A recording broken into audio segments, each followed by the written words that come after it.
Feigenbaum's renormalization analysis of period doubling. What we're trying to explain is this universality seen in what's been called the fig tree diagrams. Interestingly, Feigenbaum is German for fig tree, the last name of Mitchell Feigenbaum. We are looking at the situation where little r1 is the parameter value at which we have period doubling, the first period doubling, and then r2 is the second period doubling, and so on. All right, this is x. This is the value of the maximum for the 1D map, the unimodal map. This distance between the parameter values where there's period doubling, if we label the intervals as delta n equals Rn plus 1 minus Rn, then we get that delta n over delta n plus 1, the next succeeding interval, goes to this constant delta, the first Feigenbaum constant.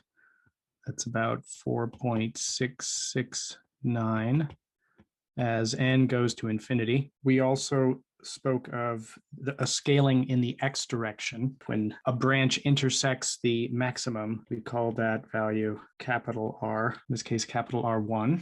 And we look at the distance to the other branch. Here's another value. So this is for the period 4 cycle that intersects. We'd call this R2. And look at the distance, in this case negative. Then the ratio of dn to dn plus 1 also tends to a universal limit, alpha, which is about negative 2.5029 as n goes to infinity. These values, capital R, are where we have a superstable cycle or superstable fixed point. So let's define what we mean by that. So what's our map? We'll write our map this way: xn plus 1 equals f of xn. We've said a fixed point is a point x star that maps to itself. So f of x star is x star. And you could study the stability of the fixed point by looking at how small displacements from it, a to n, how they grow or shrink. And as we've talked about previously, you look at the derivative of f, the 1D map, at the point, times a to n. And so to leading order, you can get if the point is stable or unstable. Since we're focused on stable, we want to say what superstable is. X star is, say, linearly stable if and only if the magnitude f prime at x star is less than 1. And what's the best case of this? The best case is if f prime at x star is 0. We say x star is super stable. And it's not just a terminology. It means something. Because if f prime of x star is 0, then this leading order term is 0. So we have to go to the next order term in this Taylor series expansion. The next order term is 1, 2 factorial f double prime at x star a to n squared. And then the next term would be third order. So we have to look at that next order term because that's the leading order term now for superstable points. So for a superstable point, we have, it's 1/2 second derivative x star a to n squared. So let's suppose we have a superstable point and that this works out to be just 1. Just to give you an idea, what do we even mean by superstable? So just suppose this is 1, then that means we have a to n plus 1 equals a to n squared. So what if the initial displacement was 10 to the negative 1? Well, then the next displacement is 10 to the negative 2. And the next displacement after that is 10 to the negative 4, right? We're getting quadratic convergence to the point. So it's called superstable because the linear part is what leads to exponential stability. If you don't have a linear part, you've got this, then you have any displacements are shrinking down to 0 faster than exponential. It's called quadratic convergence because quadratic.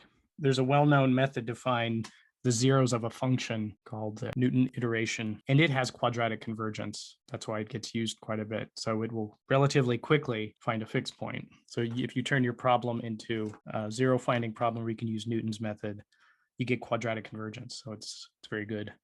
And those points are, so they're numerically easy to find, which is one of the reasons Feigenbaum used it. Other points will just have exponential convergence. At these points, finding the stable cycle, fixed point or cycle, is very rapid. They're also just a convenient choice. Now, where does this occur? It would occur when f prime is 0, right? Where is f prime equal to 0? If we're talking about a unimodal map, the only place where that happens is at the maximum. So if I were to sketch xn plus 1, we've got our diagonal line. If we have a fixed point, the fixed point will be at the maximum. We could call that either x max, but we'll just call it xm. So if I were to plot my unimodal map, that's where it's flat and reaches its peak, and then it goes back down. All right, so this is where f prime at xm is 0. So we have that not only is f of x star equal to x star, we have that f prime at x star is equal to 0, which implies that x star is at the maximum. So we happen to have a fixed point that's also at the maximum of our map. That gives superstability. So that's a superstable fixed point. What about a superstable cycle? A superstable, let's say p cycle, where p is an integer, you need that xm is a fixed point of p iterates of f. Equivalently, this just means that xm is one of the points in the p cycle. So if you want a picture, here's a sketch of a superstable cycle. This is where the maximum is, xn plus 1, diagonal.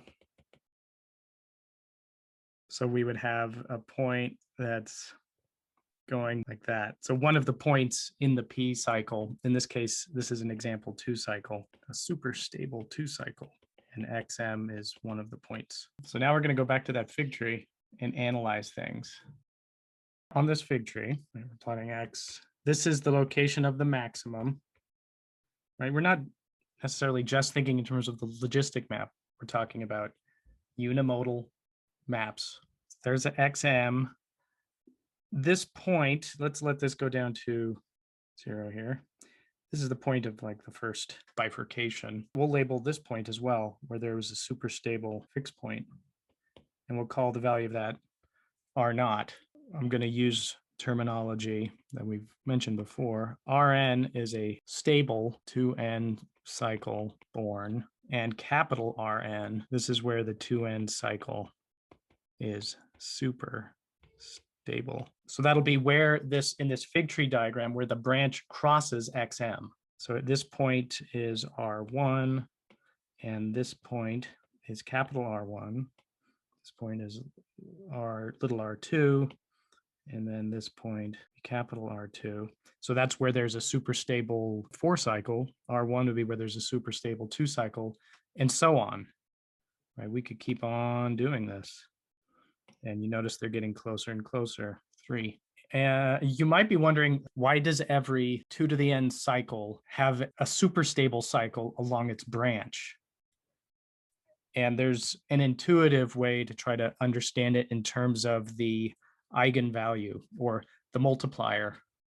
Remember, we said that when there's a splitting or a period doubling, at the period doubling, the multiplier, it's -1. When you follow a branch, when it first starts out, it's at 1. And it eventually needs to get to -1. Remember, that was the criteria for a new period doubling to happen, is that it goes to -1. If the multiplier is a continuous function, which it is, then that means at some point you have to pass through 0. So every cycle must pass through, let's say, as we're increasing r, it's going to pass through 0, and then at -1, you get another period doubling happen. And for the new cycle, it starts at 1, goes down through 0, and so on. So that's not a proof, but hopefully it gives you some idea that that's why there has to be a superstable cycle, and one of the branches must pass through x equals xm, this line. Dr. Ross? Yeah. I was wondering, would you remind me what is passing through -1 or from 1 to -1? It's the slope? It's that slope. Yeah. And it may be, we're talking about the slope for if it's a p cycle of a point that's on the p cycle. So just notice that Rn occurs between little rn and little rn plus 1. Also, it's sort of suggestive here, the way it's drawn. The spacing between successive Rns is also shrinking geometrically. And it's shrinking at the same rate. Since it's in between all these intervals, you could sort of imagine as we get to very large n, that has to be shrinking at the same rate. How could it be shrinking at some other rate? These are easier to work with, yet get at the same number. So that same rate, the Feigenbaum constant, 4.669, as n goes to infinity. So Feigenbaum focused his analysis on these superstable cycles. Okay, so now let's get into the renormalization. Now that we've got this idea of, okay, superstable cycles, so on. The picture, as we see it, it looks self-similar. So if I were to just sketch it, here's R and X. After the first bifurcation, there's going to be some superstable cycle at R naught, and then there's going to be a branching, and then another branching. There's going to be a superstable cycle at R1. Now, if I'm an ant and I'm here and just kind of crawling along this fig tree, what I see ahead of me is a branching. And if I'm here and I'm an ant and I crawl a little bit, what I see is a branching. That's all I see locally. So this is what we mean by self-similar. Things start looking the same. So we might compare the situation at capital R0 and capital R1 and see if we could renormalize one into the other. By renormalize, this would mean like do some kind of scaling. So that's what's suggested by the fig tree, but we could do this more quantitatively. Looking at the map, I'm going to use the terminology. We'll write the map as it's going to be a function of x, but then I'll also put the parameter after the comma. So I'm just using a different notation. So let's look at the map. We'll do the graph of f, x, r naught. So the superstable cycle. So here's the picture, just sort of same as up above. We've got our diagonal, we've got some maximum, and here is our plot. Now let's look at F2 at R1. Again, we have a diagonal, and we have XM at the same place. The maximum's at the same place. The graph of F2, though, is going to look different. It's going to look something like this.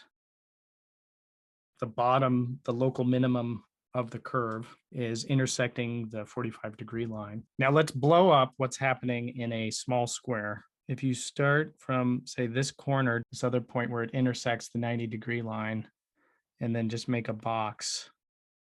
I don't mean this to represent a cobweb diagram. It's just something that we will blow up and look at what it is. And what it looks like is an upside down and flipped version of the graph f of x r naught. So it suggests that they have the same local dynamics, at least in that region. So it looks like f2 x r1 has the same local dynamics as f x at r naught, except it's shrunken and flipped. So it suggests that if we did some scaling of that red box to take care of this shrunken and flippedness, maybe we would recover this picture on the left. And at this point, it's helpful to, instead of having the origin down here in the lower left, is difficult with scaling. It's helpful to translate the origin to xm on the diagonal. So you subtract xm from both x and f. So this is showing on the left, we have translated fx r naught so that the origin is at xm along the diagonal. So this is actually, 0. If you iterate and you shift r, this is f of 2, and we're at r1. So iterate and shift r. And we're just focusing on that small little piece that's near xm, near the superstable part. And now rescale. And maybe it's not obvious how to do the rescaling. You could even try this on a computer to get it to look right. You do something that's around negative 2.5. Here's how the rescaling works, because we need to scale both in the x direction and also in the iterate direction. It works out that the alpha is both here in front and also down here. And maybe you can convince yourself of that. This is what the pictures suggest.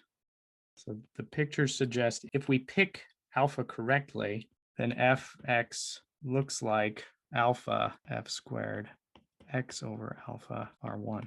And just to give you some idea, let's take a point and just see if this works. So let's try a point here in f of x, this point. What is x over alpha? So if this is our x, then x over alpha means we flip to the other side and divide by 2.5, roughly 2.5. So we'll be somewhere here.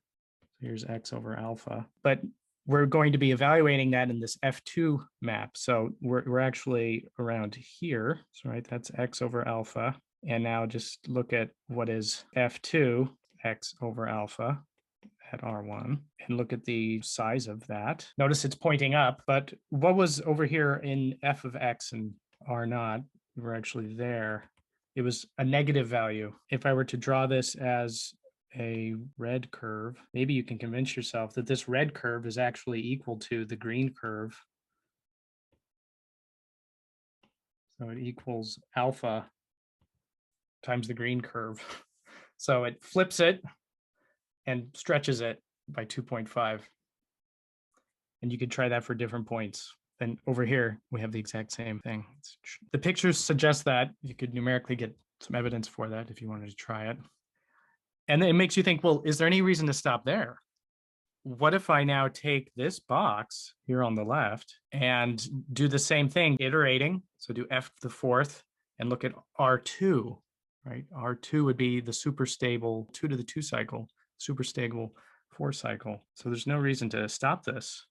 And what will you get? You'll pick up an additional alpha. So this is alpha squared. Now we're looking at a 4 cycle. So we're looking at a fixed point of f to the fourth. This will be x over another scaling. So alpha squared R2. The picture will look the same. You just shrunken, flipped.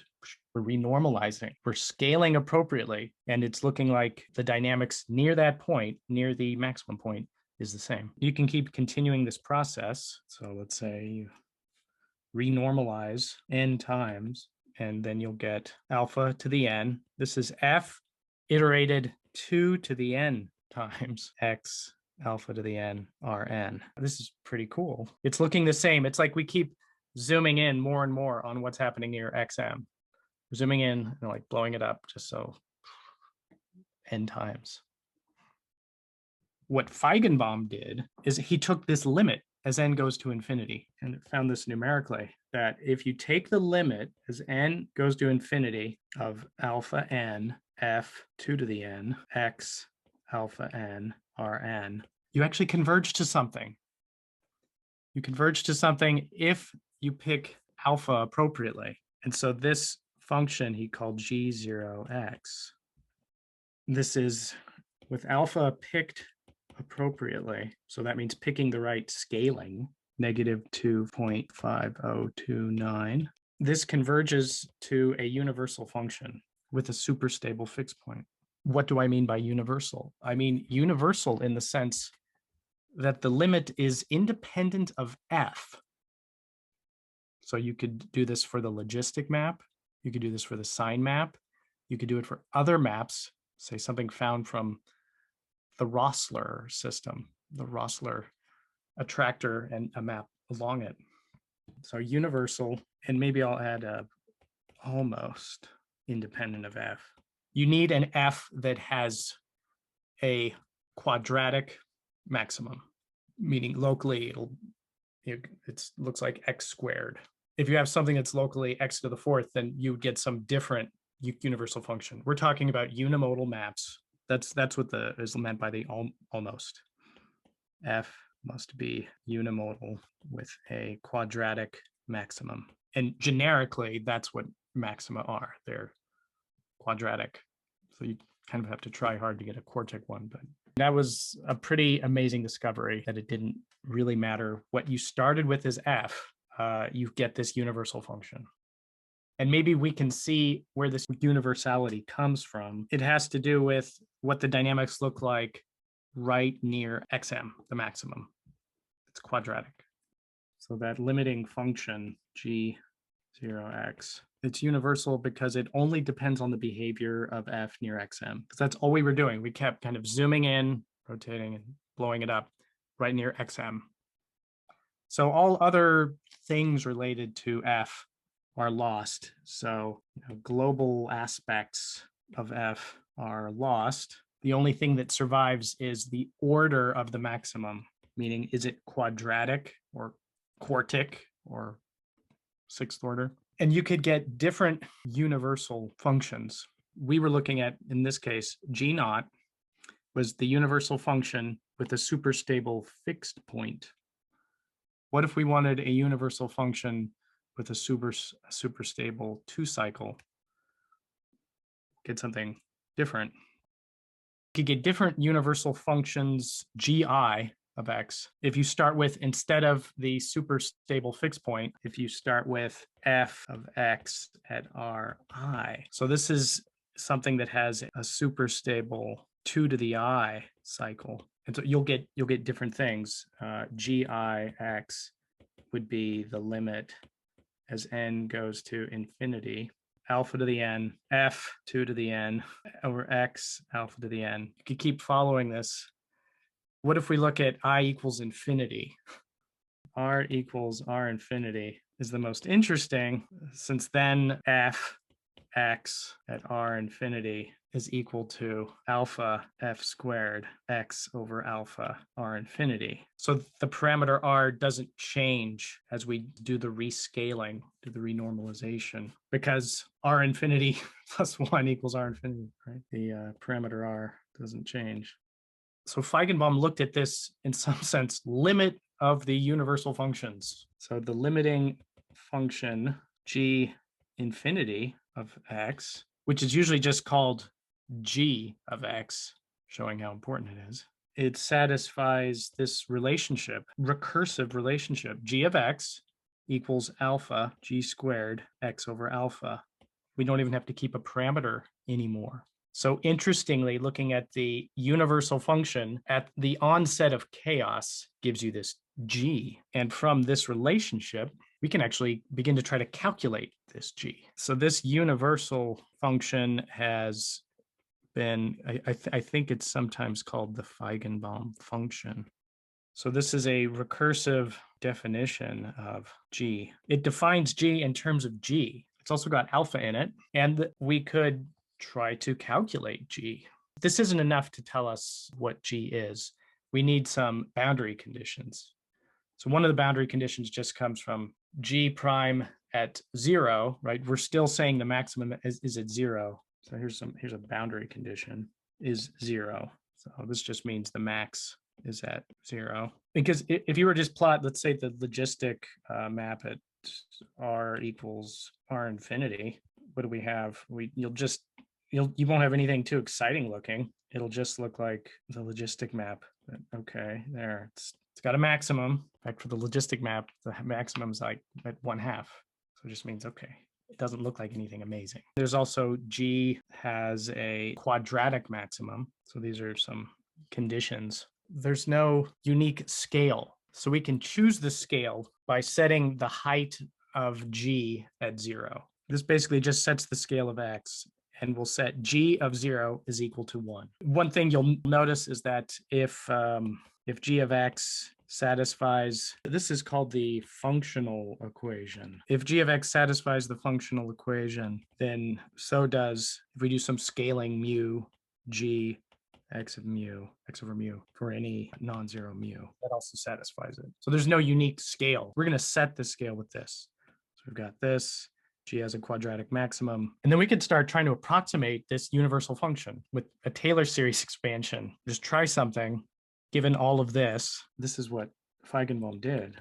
So try a Taylor series approximation. 1 plus C2 x squared. So the highest order term being x squared makes this quadratic, plus C4 x to the 4th, so on. Feigenbaum did this, I think, up to a 7-term series, so power series. And then You plug this into the functional equation and compare coefficients of like powers, and you could figure out what C2 and C4 and all that are.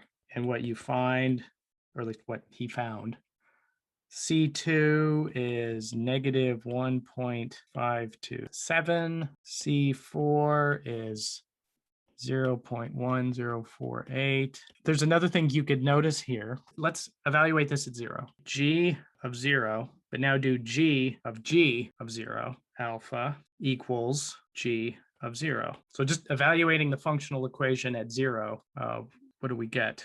Well, this, we just defined it to be 1. This is G of 1. So this tells us alpha G of 1 equals 1. So we can even calculate alpha from here. So alpha and G are inextricably linked. With this approximation, just the ones that I've given here, you could show what alpha is. So up to C4, you get alpha is approximately negative 2.36. If you include higher order terms, you get what alpha is, negative 2.50, I think 29. So you can calculate it. If you were to look at the function, it looks pretty weird. Look at Feigenbaum's paper, which wasn't terribly difficult. So he called this quantitative universality for a class of nonlinear transformations. I think it's been cited like 4,000 times. And he goes through everything. It's not super long. It might even be readable. So here he is trying to approximate that function. And it looks all messed up. If you really go through and try to calculate it to really high order, you get something that is not pretty. So this is the universal function. It's got lots of wiggles in it. When I first saw this, I thought, what is this? It's like a bizarre looking square wave. So this is an approximation of that universal function. And you can imagine there's, there many high order terms are necessary to achieve this. But it has a quadratic maximum right at 0. And then all of this other crazy, I don't know what leads to these giant shifts. Don't ask me. This can be calculated. It can even be experimentally verified, right? Because it's related to the distance between branches when you do branching. So you could get it from maps, but you could also get it from experiments. So there's been experimental verification of alpha. There's this paper on a circuit, and they mention the Feigenbaum constants, right? Because there's the two of them, delta and alpha. And some people define alpha to be positive. That's okay. So he created some circuit and then looked at this period doubling bifurcation and it looking at distances between branches. So zooming in on this branch, you get something down here. It looks very similar. And it's really hard to do these types of experiments, but this says we calculated this constant to be 2.7 plus or minus 0.3, close to the accepted value of alpha of 2.50 something. So within 7%. Now, what about the other constant? We haven't said anything about delta, but I think I can give you an idea. You need to work not in the usual calculus, but in an abstract space of functions.